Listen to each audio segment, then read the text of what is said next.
ഒരു ക്രിക്കറ്റ് പ്രേമിക്ക് വേണ്ടതെല്ലാം കോഹ്ലി എന്നോ നൽകി കഴിഞ്ഞതാണ്. എന്നിട്ടും അയാൾ ടെസ്റ്റ് ക്രിക്കറ്റിൽ നിന്നും വിരമിക്കുമ്പോൾ നമ്മൾ വിലപിക്കുന്നു. ഒരു മത്സരം കൂടിയെങ്കിലും കളിക്കുമോ എന്ന് ചോദിച്ച് കൊച്ചു കുട്ടികളെ പോലെ പിറകെ നടക്കുന്നു.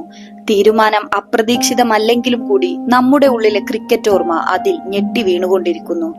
കോഹ്ലി നമ്മെ അത്രത്തോളം വിസ്മയിപ്പിക്കുകയും ആനന്ദിപ്പിക്കുകയും ചെയ്തിരുന്നുവെന്നും ഇനിയും അയാൾക്ക് അതിന് കഴിയുമെന്നും തീർച്ചയുള്ളതുകൊണ്ടാണത്. 2008 അണ്ടർ-19 ലോക കിരീടമാണ് അയാളുടെ ക്രിക്കറ്റ് ജീവിതത്തിന്റെ സംഭവബഹുലമായ തുടക്കമെന്നാണ് പറയപ്പെടുന്നത്.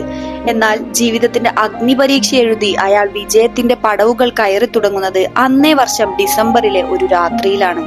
അന്ന് കഴിഞ്ഞുള്ള പകലിൽ 18-കാരനായ ആ ഡൽഹി പയ്യന് കർണാടകക്കെതിരെ നിർണായകമായ രഞ്ജി മത്സരമുണ്ടായിരുന്നു. എന്നാൽ ആ രാത്രിയിൽ അയാളുടെ ജീവിതത്തിൽ അതിലും വലുതൊന്ന് സംഭവിച്ചു. അപ്രതീക്ഷിതമായി വിരാടിന് അവന്റെ അച്ഛനെ നഷ്ടപ്പെട്ടു. എന്നാൽ പിറ്റേ ദിവസം അച്ഛൻ മരിച്ചതിന്റെ മണിക്കൂറുകൾക്ക് ശേഷം അയാൾ പാഡിട്ടിറങ്ങി. തന്നെ ആദ്യമായി നെറ്റ്സിലേക്ക് കൈപിടിച്ചു കൊണ്ടുപോയ അച്ഛനോട് സ്നേഹമില്ലാഞ്ഞിട്ടായിരുന്നില്ല അത്. അച്ഛൻ അവന്റെ കളിയെ അത്രമാത്രം സ്നേഹിച്ചിരുന്നത് കൊണ്ടായിരുന്നു. ഹെൽമെറ്റിനുള്ളിൽ കണ്ണുനീർ ഒളിപ്പിച്ച് മനസ്സിൽ ആടി ഉലഞ്ഞ കൊടുങ്കാറ്റിൽ അയാൾ അന്ന് 90 റൺസ് നേടി. ആ ഇന്നിങ്സ് റൺസിനെ കുറിച്ചായിരുന്നില്ല, അതൊരു പ്രസ്താവനയായിരുന്നു. ഞാൻ തകരില്ല, എന്റെ അച്ഛന്റെ സ്വപ്നം ഞാൻ മുന്നോട്ട് കൊണ്ടുപോകുമെന്ന പ്രസ്താവന. അവിടുന്ന് അങ്ങോട്ട് ഓടിയ ഓട്ടമാണ് വിരാടിന്റേത്. റൺമലകൾ ഓടിക്കയറി കിങ് ഓഫ് ക്രിക്കറ്റ് സാമ്രാജ്യമുണ്ടാക്കി. പല റെക്കോർഡുകളും തിരുത്തി, പലതും കുറിച്ചു. സച്ചിന്റെ പിൻഗാമിയായി, നായകനായും അല്ലാതെയും ടീമിന്റെ മനോഭാവം മാറ്റി.